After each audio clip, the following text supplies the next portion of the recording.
You are listening to the Gritty Podcast, where we talk about all things gritty.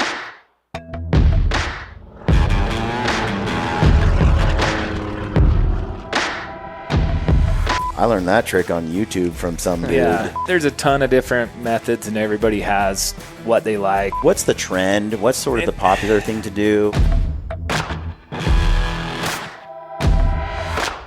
All right, folks, welcome to the Gritty Podcast. I'm your host, Brian Call, and today is another Taxidermy Tuesday podcast with Jeremy Judkins at Judkins Custom Taxidermy.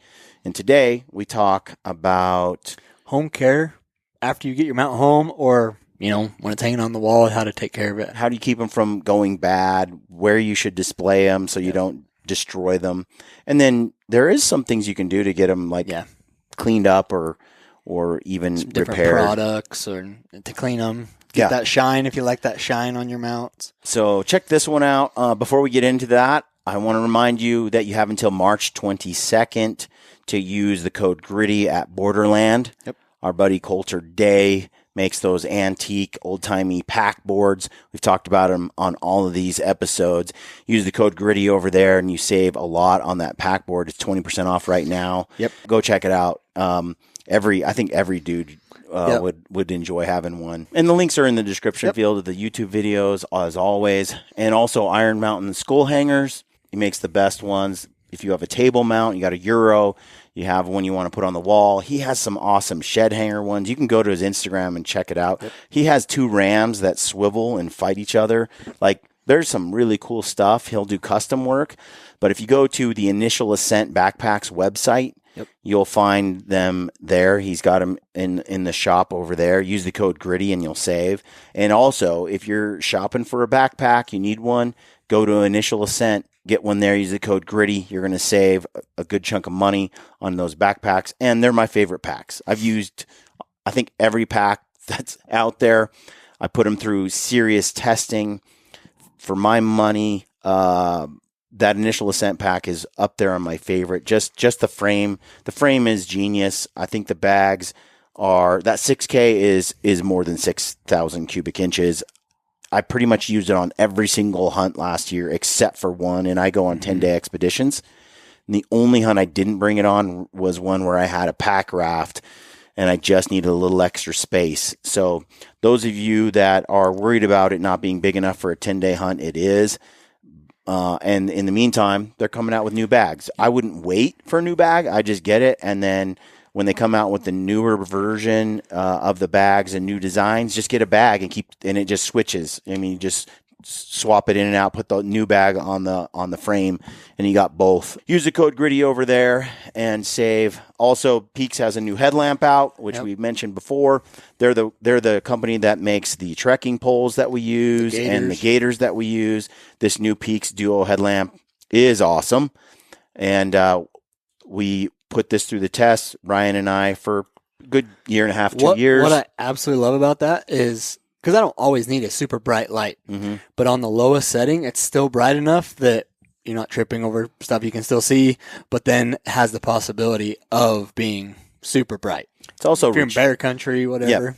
It has a crazy burn time, and it's super bright for a long time. Better than any lamp that I've come across with this weight and everything combined. So, and you don't have to pack extra batteries. Yeah, this might look like another lamp you've seen. Yep. It is not. It's different, and this thing is amazing. So check that out, Peaks Duo headlamp. If you haven't, check out the e-scouting courses. I know Mark's working on even some bear courses. Yeah, we are working on bear courses, but they won't be out. Yep, not right quite now. Ready for bear season. Yeah, but if you haven't done the e-scouting courses with Mark Livesay, you're missing out. Yeah, those e-scouting courses are. He's a genius when it comes to mapping and tracking. They'll change all your hunts. It's not just elk. No. It'll you can use what you learn there on every hunt you ever do moving forward. They're incredible courses. So use the code GRITTY over there and you'll save, and it's worth every penny. So, all right, that's it. Hope you enjoyed today's episode. Thanks for tuning in. Thanks for supporting the show. Stay gritty. Welcome to the Gritty Podcast. I'm your host, Brian Call, and today we're back here with Jeremy Judkins from Judkins Custom Taxidermy. And today we're going to talk about taking care of your trophies. Okay. Taking care of your taxidermy. a lot of guys will get home, they'll have their stuff. One of the questions I think is like, where do you put it right in front of a window with the sun beating on it, or, what do you spray on it? How do you vacuum it? Or do you even do that? And all of that kind of discussion. Okay. Let's first talk even just right when you pick it up from the taxidermist, Okay. like, so That early, huh? well, like, yeah, I mean, Apparently he's seen some things. we did a deer for the expo for a young kid, and he was so super excited. But we pulled it off the wall so he could take it home from there, and it's just like hands just in that hair. Mm-hmm. So we'll just touch real quick, like when you're picking it up from the taxidermist or you're moving it from hanging it on the wall or whatever. Usually I would say grab the antlers, and then maybe in the brisket where you're not maybe, especially like an antelope or something where you could actually break hairs. Yeah. You go put it in the truck, let's not, put the seatbelt around it and it's just bouncing around and having, that strap rubbing and breaking hairs. So we'll start just with that, 'cause that's kind of, and I think also the ears too. Like people don't realize how fragile an ear is. The ears are super fragile. I mean, when we usually load them up in the truck or whatever, I don't care if that nose is like down on the seat, as long as the ears are good. Yep. We don't want those ears to fall and break, because our goal is to have a nice thin ear, and it's fragile. It can, if it tips over and falls on that ear, it's going to break it. Yep. So handling it just to get it in the house or get it home from the taxidermist is, just kind of know a couple of those things, like where to grab it, hold it. You're moving it on the wall, or you have your whole, if it's a big bison a bison's easy because it's different type of hair, and you're going to, you can blow it out or whatever. But a deer, sometimes you can kind of mess that up or break hairs and then getting it out. So, and then you can, if you do happen to have some of those marks just from handling and things, just a dog grooming brush, you can brush it. You can kind of get it sprayed down a little bit if you kind of messed up the hair and it's not, you got like a little weird spot or something. You can spray it with some Windex or just little damp water and then brush it out. Okay. That's for like more like a deer or elk trophy. What about a rug? So a rug, because usually here, I don't have room to, when we get into our rug season and stuff, to just have 25 rugs splayed out. So we get them nice, painted, whatever, and then we roll them up, and then customer comes, gets it, throws it in. But you can, when you get that home, whether you're hanging it on the wall or putting it on the floor or over a couch or something, you can, best thing is just like air to blow it out, or a shop vac in reverse and just kind of groom it more like that for rugs. And if you have maybe a spot that's kind of looks folded or something, you can get it slightly damp, wet and kind of tame that. Or I've seen some mounts really discolor because they're in the sunlight, like in a certain spot. And within a few years, the horns are bleached. The hide. Yep.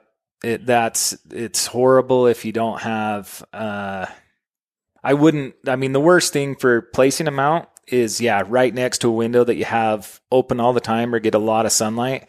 And then also like above or below, usually like above direct heat, like a fireplace that you use all the time in a cabin. That heat is going to just dry things out. So it'll ruin it. It's tanned leather, and it does, shrink and move, even years down the road. So if it's just... What about pests? Like I hear some nightmare stories where, people get some bugs and things in there. And it can happen. I hear it, but I've never actually witnessed so it. Moths are attracted to, just like a wool sweater, they're kind of attracted to a mount as well. And it kind of depends on the tan, like if it's, how did the taxidermist tan it? But it can be, in your home, carpet beetles or whatever, or moths can get in there.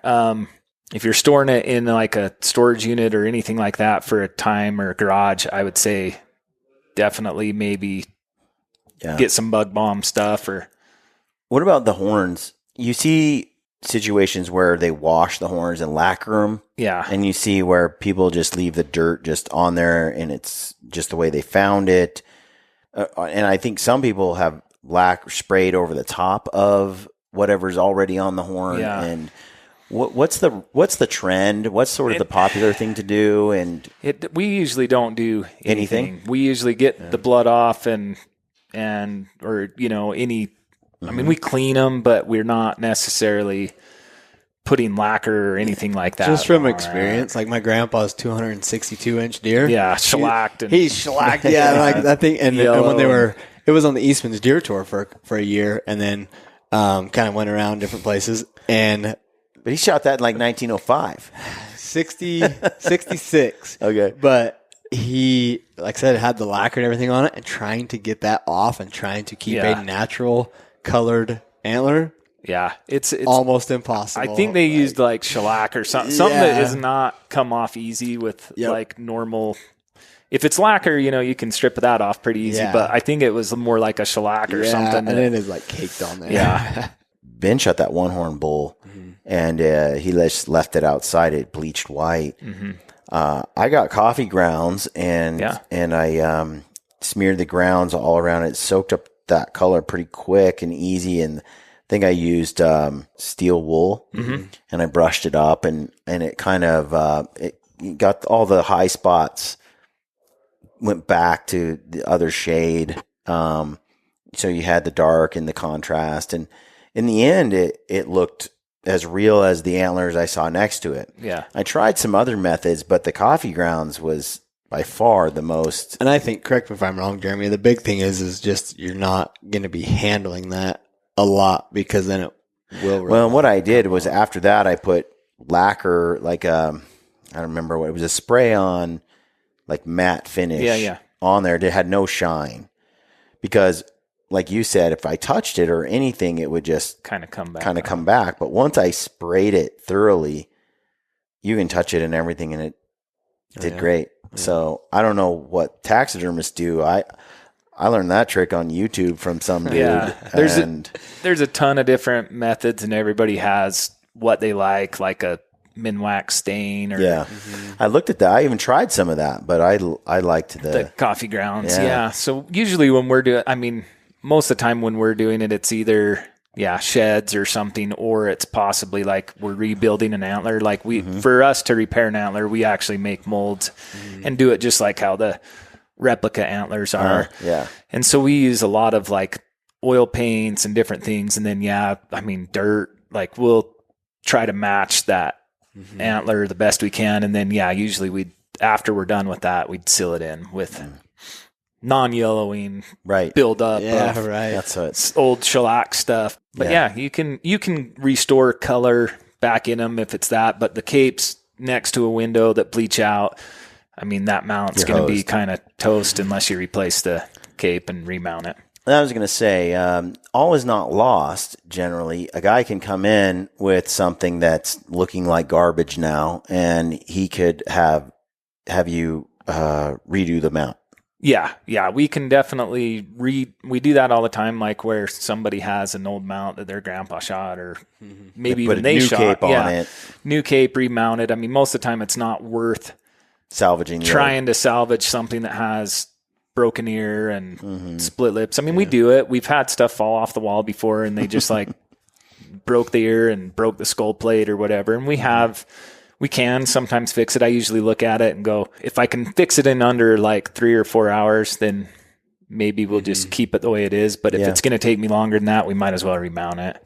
What about any kind of oils on it and spraying it down? Like on the antlers or on the cape itself? So, we use for like antlers, even just like linseed oil, like even maybe reduced down with some lacquer thinner or paint thinner.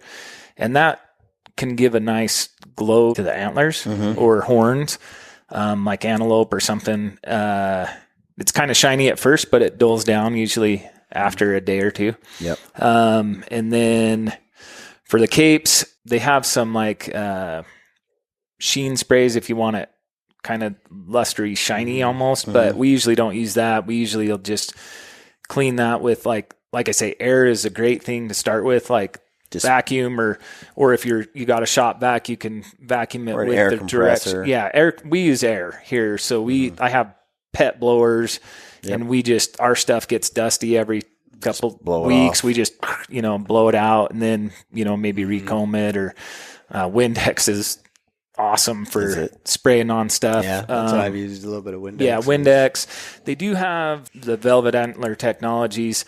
They do have a spray that also is not only kind of like a Windex cleaner to clean some stuff, but it also has like a bug proofing, as well in it. They actually sell this in a kit. I think you can probably just buy the spray separately. Same but it has kind again, of so that Velvet Clean.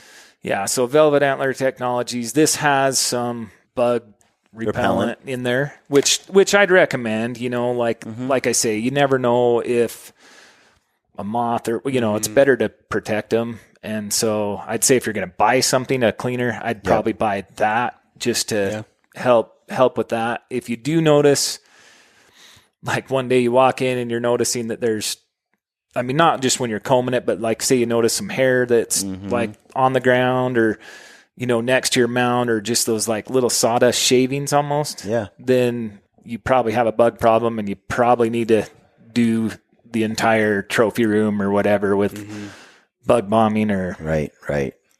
I've never had that happen, but I've seen a couple instances, and I don't think it was bugs. It was more of like when it was at the tannery and stuff, and you kind of get some hairs that were loose or whatever. Yeah, and it didn't.